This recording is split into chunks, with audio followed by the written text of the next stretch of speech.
वालेकुम learners, welcome to our ring theory course. और आज के लेक्चर में हम एक बहुत ही इंटरेस्टिंग और इम्पोर्टेंट थ्योरम डिस्कस करने वाले हैं, that is every field is an integral domain. तो हमने क्या करना है, हमने शो करवाना है कि हर फील्ड इंटेग्रल डोमेन होता है।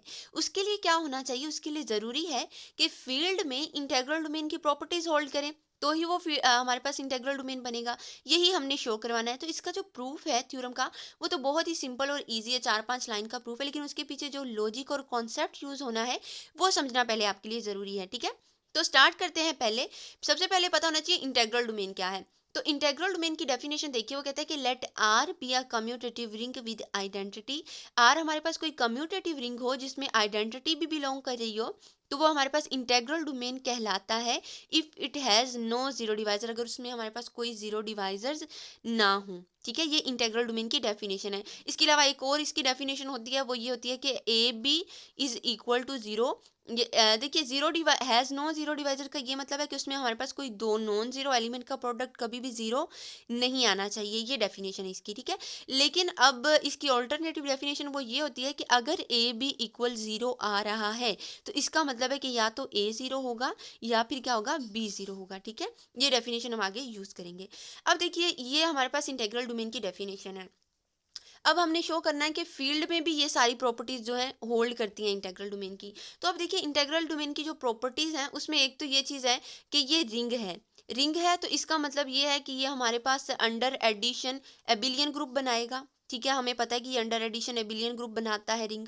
दूसरी बात कि ये अंडर मल्टीप्लीकेशन सेमी ग्रुप बनाएगा, क्योंकि रिंग है तो रिंग हमारे पास अंडर मल्टीप्लिकेशन सेमी ग्रुप बनाता है। और साथ ही साथ उन्होंने ये भी कह दिया कि ये कम्यूटेटिव रिंग है, तो इसका मतलब उसमें हमारे पास कम्यूटेटिव लॉ जो है वो अंडर मल्टीप्लिकेशन भी होल्ड करेगा। अंडर एडिशन तो बिलियन ग्रुप है तो वो कर ही रहा है, तो अंडर मल्टीप्लिकेशन भी इसमें हमारे पास कम्यूटेटिव लॉ होल्ड कर रहा है। साथ ही साथ इसमें आइडेंटिटी भी बिलोंग करी है, तो इसका मतलब इसमें आइडेंटिटी एलिमेंट यानी कि वन भी इसमें एग्जिस्ट करता है। तो ये प्रॉपर्टीज इसमें हमारे पास रिंग में है। और दूसरी बात ये कि क्योंकि ये रिंग है, इंटेग्रल डोमेन जो है ये रिंग होता है, तो इसमें डिस्ट्रीब्यूटिव लॉ भी होल्ड करेंगे। ठीक है, ये सारी प्रॉपर्टीज इसमें आ गई। और साथ ही साथ इसकी चौथी प्रॉपर्टी जो हमें मिल रही है रिंग से हट के, इसकी जो एक नई प्रॉपर्टी जो इस इंटेग्रल डोमेन बनाती है, वो क्या है कि इसमें कोई जीरो डिवाइजर नहीं होता। अब हमने फील्ड को बनाना है इंटेग्रल डोमेन, तो उसके लिए हमने क्या करना है। देखिए, फील्ड की प्रॉपर्टीज क्या होती हैं। फील्ड की हमारे पास प्रॉपर्टी ये होती है कि ये अबिलियन ग्रुप होता है अंडर एडिशन, और अंडर मल्टीप्लिकेशन भी अबिलियन ग्रुप बनाता है जीरो को निकाल के। ठीक है, और साथ ही साथ इसमें डिस्ट्रीब्यूटिव लॉज भी होल्ड करते हैं। तो इसको हमने इस फील्ड को हमने इंटेग्रल डोमेन बनाना है, तो इंटेग्रल डोमेन की प्रॉपर्टीज इसमें लेके आए। तो इंटेग्रल डोमेन भी देखिए, अंडर एडिशन अबिलियन ग्रुप भी होता है, ये चीज़ अभी हमने देखी। ठीक है, और साथ ही साथ ये हमारे पास अंडर मल्टीप्लिकेशन भी, इसमें सारी प्रॉपर्टीज जो है जो इंटेग्रल डोमेन की प्रॉपर्टीज है वो रिंग में इसमें फील्ड में आ गई हैं। बाकी क्या बचा, डिस्ट्रीब्यूटिव लॉ जो है वो भी देखिए हमारे पास डिस्ट्रीब्यूटिव लॉ, क्योंकि इंटेग्रल डोमेन में होल्ड करता है, वो फील्ड में भी होल्ड कर रहा है। कौन सी प्रॉपर्टी ऐसी है जो कि इंटेग्रल डोमेन में है लेकिन वो फील्ड में नहीं है, वो है जीरो डिवाइजर्स की। इंटेग्रल डोमेन की डेफिनेशन कहती है कि it has no zero divisors, has no zero divisor. लेकिन जो फील्ड है उसकी डेफिनेशन में ऐसी कोई प्रॉपर्टी नहीं है। तो अगर हम फील्ड को इंटेग्रल डोमेन बनाना चाहते हैं, तो हम ये शो करवाएंगे कि इसमें भी कोई जीरो डिवाइजर्स नहीं है, तो फिर ये हमारे पास शो हो जाएगा। अब देखिए, अब इसके प्रूफ की तरफ आते हैं। प्रूफ में क्या है, हमने कहना है कि लेट एफ जो है हमारे पास कोई फील्ड है। ठीक है, क्योंकि एफ फील्ड है तो ये हमें पता है कम्यूटेटिव रिंग विद आइडेंटिटी होगा ही होगा, क्योंकि इंटेग्रल डोमेन की डेफिनेशन में सबसे पहले हम यही बोलते हैं ना कि कम्यूटेटिव रिंग विद आइडेंटिटी। तो ये हमने यहाँ पे दिखाया है कि फील्ड में ये प्रॉपर्टीज जो है होल्ड करती हैं, तो इसका मतलब एफ जो है कम्यूटेटिव रिंग विद आइडेंटिटी तो होगा। तो इसका मतलब उसे इंटेग्रल डोमेन फील्ड को शो करवाने के लिए हमने क्या करना है, सिर्फ ये शो करवाना है कि इसमें कोई जीरो डिवाइजर्स नहीं होते, it has no zero divisors. तो इसको प्रूफ करने के लिए हम क्या करेंगे, इंटेग्रल डोमेन की डेफिनेशन, यहाँ पे जो ऑल्टरनेटिव डेफिनेशन मैंने आपको बताई थी, ये वाली डेफिनेशन हम यूज करेंगे।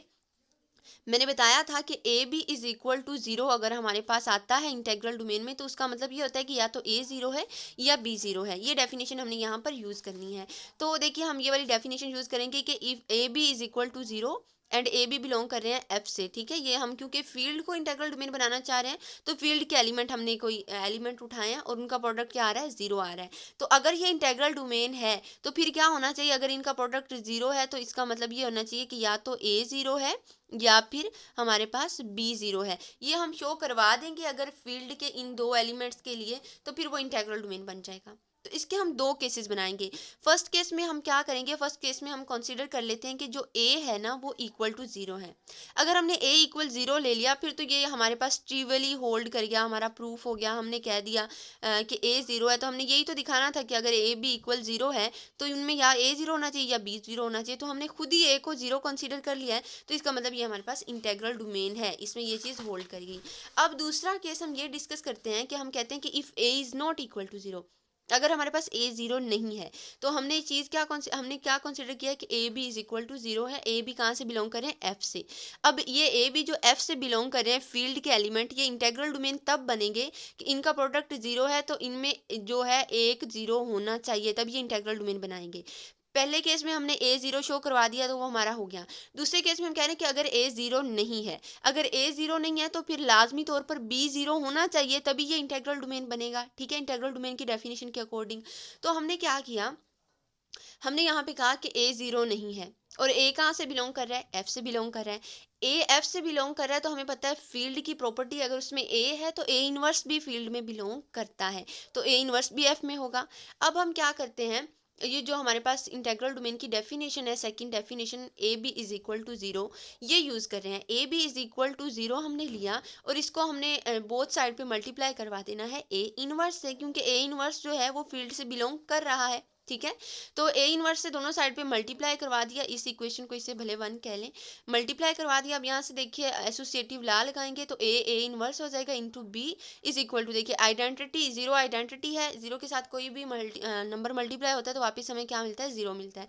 तो इधर जीरो ही रहेगा और बाकी यहाँ पर ए इनवर्स ए जो है इनवर्स ला के अकॉर्डिंग ये हमारे पास इक्वल आता है वन के, ये चीज़ हमें पता है तो ये वन के इक्वल आ जाएगा, ठीक है। और वन क्योंकि आइडेंटिटी है तो वो बी के साथ मल्टीप्लाई होगा तो वापस क्या मिलेगा, बी मिलेगा। तो यहाँ से हमारे पास b इक्वल टू जीरो आ गया।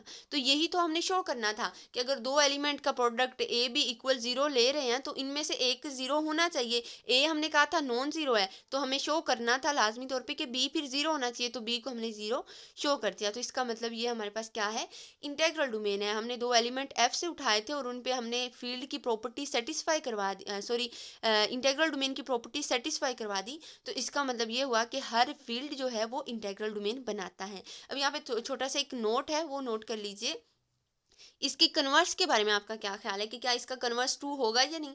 अगर हर फील्ड इंटीग्रल डोमेन बनाता है तो क्या हर इंटीग्रल डोमेन फील्ड बनाएगा, नहीं, इसका कन्वर्स ट्रू नहीं होता, ठीक है। हर इंटीग्रल डोमेन जो है वो फील्ड नहीं बनाता, ये लाजमी नहीं है। इसकी एक एग्जांपल भी देख लीजिए, जैसे सेट ऑफ इंटीजर्स जो है z जो है ये हमारे पास इंटीग्रल डोमेन तो है लेकिन ये फील्ड नहीं बनाता। z जो है वो हमारे पास इंटीग्रल डोमेन है क्योंकि इसमें कोई जीरो डिवाइजर नहीं होते, ये रिंग भी है, ring with commutative ring with identity होता है ये z, और इसमें कोई जीरो डिवाइजर नहीं होते, इसलिए ये इंटीग्रल डोमेन बनाता है। लेकिन ये जो z है ये फील्ड नहीं बनाता क्योंकि ये एबिलियन ग्रुप नहीं बनाता अंडर मल्टीप्लिकेशन। तो इसका मतलब इसका कन्वर्स ट्रू नहीं होता, ठीक है। नेक्स्ट लेक्चर में इंशाल्लाह इससे रिलेटेड जो हमारे पास बाकी थ्योरम और एक्सरसाइज क्वेश्चन है वो करेंगे। अभी अगर आपका कोई क्वेश्चन हो, क्यूरी हो तो आप कमेंट सेक्शन में पूछ सकते हैं। Thank you.